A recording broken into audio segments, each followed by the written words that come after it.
There is a mental habit that is blocking your evolution, and the most dangerous part is that it seems harmless. It doesn't draw attention.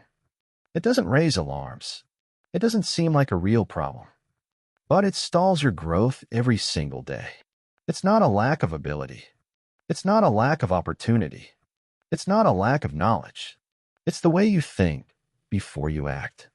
Andrew Carnegie believed that the mind is the starting point of every result. But he also understood something that few people realize. The mind can build, or it can block. And one of the biggest blocks is the habit of justifying inaction. You rationalize. You explain to yourself why it's not the right time yet, why you're not ready yet, why you still need more. And all this sounds logical, coherent, responsible, even intelligent. But deep down, it's a pattern of delay. Because every well-constructed justification can hide a poorly made decision. And that's the problem. You don't realize you're avoiding. You believe you're being strategic. This mental habit creates a comfortable narrative. You start saying things like, I need to prepare more. Now is not the best time. I'll do it later with more quality. But in practice, it turns into a cycle. You think, but don't execute. You plan, but don't start. You analyze, but don't decide. And over time, this becomes automatic. You don't even question it anymore. You simply repeat it. Carnegie observed that people who grow are not those who think more. They are those who interrupt this cycle quickly. They don't eliminate thinking, but they don't get stuck in it. They think, decide, act, without prolonging it. Another aspect of this habit is excessive internal validation. You want to feel certain. You want to feel confident. You want to feel secure. But those feelings don't come before action. They come after. And while you wait to feel them, you don't act. And this creates an invisible block, because you are always almost ready, but never ready enough. This is one of the most limiting patterns that exist. And it doesn't seem negative. It looks like prudence. But it is organized fear. Structured fear. Fear that has learned to disguise itself as logic. And the more intelligent you are, the more sophisticated these justifications become. You build better arguments to not act. And that traps you even more. Another important point. This mental habit reduces your speed. And in the real world, speed matters. Not speed without direction, but speed of decision. Speed of execution. While you overthink, someone else decides. While you analyze, someone else tests. While you wait, someone else builds. And this difference accumulates. Carnegie understood that time is one of the most valuable assets. And thinking without acting consumes time with no return. It's investment without execution. And that produces no results. There is also a direct impact on your confidence. Every time you think a lot and act little, you weaken your own sense of capability. You begin to doubt yourself, not because you can't, but because you don't prove to yourself that you can. And confidence is not born from thinking. It is born from evidence. And evidence comes from action. Another detail of this habit is that it keeps you in the illusion of control. Thinking gives a sense of control. Planning gives a sense of progress. But it's an illusion. Because real control comes from execution. It is in contact with reality that you adjust, that you learn, that you evolve. Without that, everything remains theoretical. Carnegie built results because he moved, even without having all the answers, even without guarantees. And this is something that must be clear. You will never have all the answers before you start. Never. And waiting for that guarantees that you never begin. Now, there is a simple shift for this pattern. Reduce the time between thinking and acting. You thought about it. Validate quickly. Execute, without creating a long gap. Because it is in that gap that justifications appear. That's where the mental habit operates. And the longer that gap, the higher the chance you won't act. Another strategic point. Stop trying to eliminate fear before acting. That doesn't work. Fear decreases after action, not before. And understanding this completely changes your approach. You stop waiting and start moving, even with discomfort, even with doubt, even without certainty. And that breaks the pattern. There is also an identity adjustment here. You need to stop seeing yourself as someone who thinks a lot and start seeing yourself as someone who executes quickly, because identity influences behavior, and repeated behavior builds results. Carnegie believed that great results come from simple decisions made consistently, not from endless analysis, but from continuous movement. And perhaps the most direct point of all this is, you already know enough. Maybe not everything, but enough to start. And even so, you keep postponing. Why? Because the mental habit is still active, still convincing you, still holding you back. So the final question is, will you keep believing your justifications, or will you start acting despite them? Because your growth is not blocked by lack of ability. It is blocked by the time you waste thinking without executing. And the moment you reduce that time, everything changes. You gain speed. You gain clarity. You gain confidence. And most importantly, you gain progress. Because evolution does not come from those who think better. It comes from those who act more, and act despite their thoughts trying to stop them. In the end, the biggest block is not in the external world.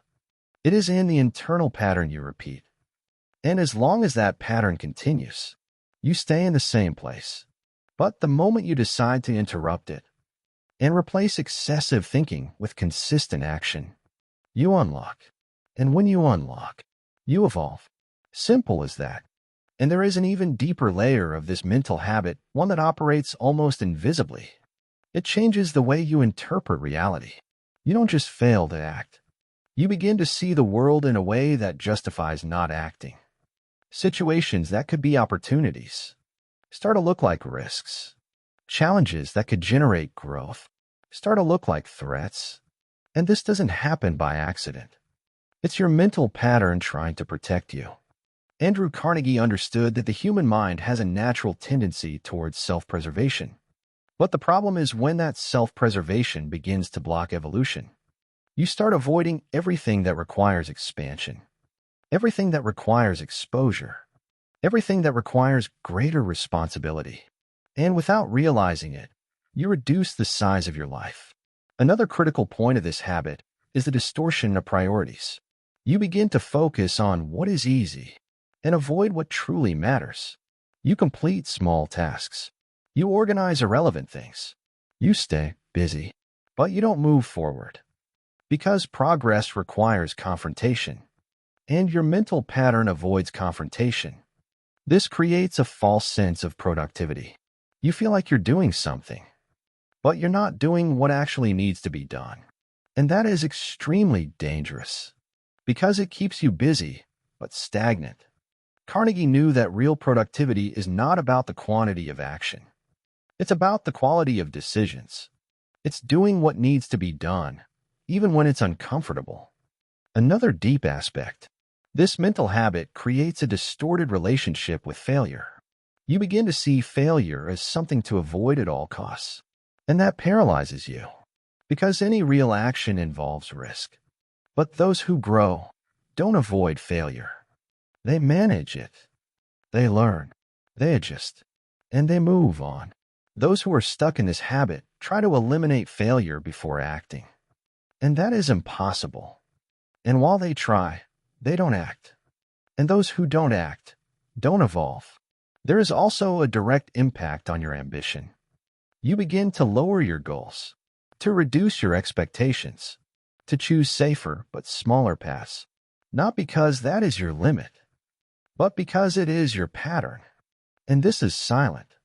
You don't realize you're shrinking, but you are, little by little, decision after decision. And when you look back, you realize you settled for less than you could have achieved. Carnegie believed that wealth begins with a definite desire. But desire requires courage. The courage to act. The courage to expose yourself. The courage to fail. And this mental habit reduces that courage, because it keeps you in a constant state of protection. Another important detail. You begin to overvalue preparation and undervalue execution. You study more, consume more content, seek more information, but you don't apply it. And this creates a sophisticated trap because you feel like you're progressing. But without application, there is no real progress. There is only accumulation. And accumulation does not transform. Execution transforms. Carnegie built results because he didn't wait to know everything. He learned by doing.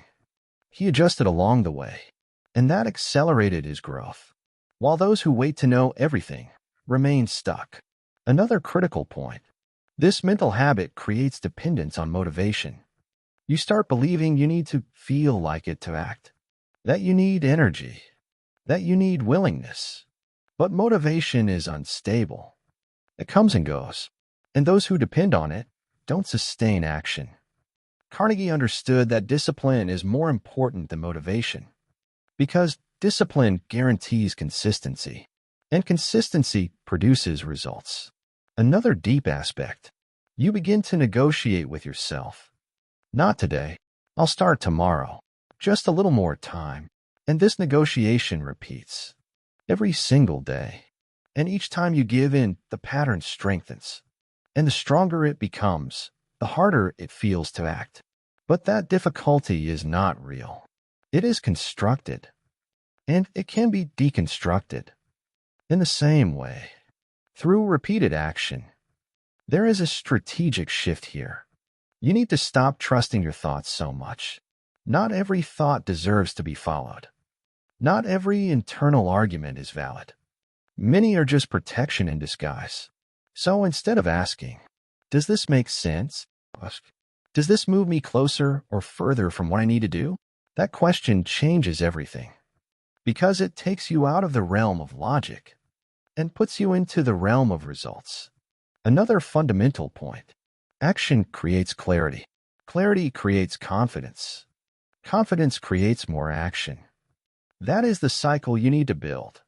And it starts with movement, not with thinking. Movement, even small, but consistent. There is also a pattern adjustment. Stop trying to do things perfectly and start doing them progressively. Consistent progress beats occasional perfection. Always. Carnegie knew that great results are built through small, repeated actions, not through isolated big ideas. And perhaps the most direct point of all this is, you are not stuck because you don't know what to do. You are stuck because you think too much before doing. And this can be solved, not with more knowledge, but with more execution. So from now on, there is a simple rule. Less time thinking, more time doing, less justification, more movement, less waiting, more decision. And this doesn't need to be perfect. It needs to be consistent, because consistency breaks any pattern, including this one. And in the end, it all comes down to this. Will you keep obeying your mental habit? Or will you start leading your actions despite it? Because control is not in the thinking. It is in the decision to act. And that decision depends only on you. And there is a final point where everything is truly decided. This mental habit does not disappear on its own. It doesn't fade with time. It doesn't weaken just because you understood it. It only loses strength when it is confronted with action. Andrew Carnegie understood that thinking alone does not change behavior. What changes behavior is repetition. Repetition of decisions. Repetition of actions. Repetition of facing what needs to be faced. And that is what builds a new pattern. Now, there is something that must be extremely clear. You will not stop overthinking before you start acting. That doesn't happen. You will act while overthinking. And over time, you will think less. This order matters, because many people expect the opposite. They expect to feel ready first, and then act. But that never happens. And while they wait, they remain stuck. Another decisive detail. You need to stop trusting comfort as a signal. Comfort does not indicate progress. Most of the time, it indicates repetition. It indicates that you are doing what you already know. what you already master, what does not require evolution. And evolution requires discomfort. It always has. Carnegie knew that growth is directly linked to the ability to tolerate that discomfort without retreating, without negotiating, without going backward. And this is training. Mental training. Behavioral training. Another important point. Stop trying to control everything before acting. Total control is an illusion. You will never have all the variables. You will never have all the answers. And trying to guarantee that is just a sophisticated way of postponing. Action comes before control. First you move, then you adjust. And that constant adjustment is what builds results. Another aspect that few people notice. This mental habit keeps you trapped in the future. You overthink what could go wrong. Scenarios, possibilities, consequences. And that pulls you out of the present. And without presence, there is no action. Because action only happens now. Never later. Never in when I'm ready. Always now. Carnegie believed that people who build results share a clear trait. They don't overproject. They move, and they adjust as they go. Another critical point. You need to accept that you will make mistakes. Not as a possibility, but as part of the process. Mistakes are not exceptions. They are tools. They are feedback. They are adjustments. And when you change your relationship with mistakes, acting becomes lighter, less heavy, less blocked. There is also a factor of recovery speed. It's not about not making mistakes. It's about how quickly you adjust and continue. Those who evolve fast, make mistakes, learn, and move on. Those stuck in this habit make mistakes, overanalyze, and freeze. And this creates a massive difference over time. Carnegie understood that time rewards those who move, not those who think better, but those who execute consistently. Another practical detail. You need to create simple rules for action, not rely on emotional decisions. For example, if I identify something important, I start within 5 minutes. No negotiation, no extra analysis, no space for the mental habit to act. Because the more time you give it, the stronger it becomes, and the harder it is to act. Another essential point. Environment. If you are surrounded by people who overthink and underact, this pattern gets reinforced. But if you get closer to people who execute, you begin to adjust, because behavior is contagious, and it directly affects your speed. Carnegie built much of his success through strategic associations. He understood that environment either accelerates or stalls you. And that is still true. Now, there is one final question that closes all of this. What would I do right now if I didn't have time to overthink? This question removes the excess. It goes straight to the point, straight to action. And often, the answer is obvious. But you've been postponing it. So, in the end, it all comes down to a practical choice. Keep thinking, or start acting. And this choice doesn't happen once. It happens every day. In small decisions, in simple moments, in actions no one sees, but that build everything. Because evolution is not an event. It is a pattern. And patterns are defined by repetition. So from now on, you don't need to think less. You need to act more despite the thinking. And over time, thinking stops blocking you and starts serving you. And when that happens, you stop being controlled by your mind and start using your mind to build. And that is the real turning point, where you don't eliminate the mental habit, but you stop obeying it and start leading. And when you lead, you evolve consistently, without depending on motivation, without depending on perfection, without depending on feeling ready, just moving forward. And in the end, that is what separates those who grow from those who only think about growing.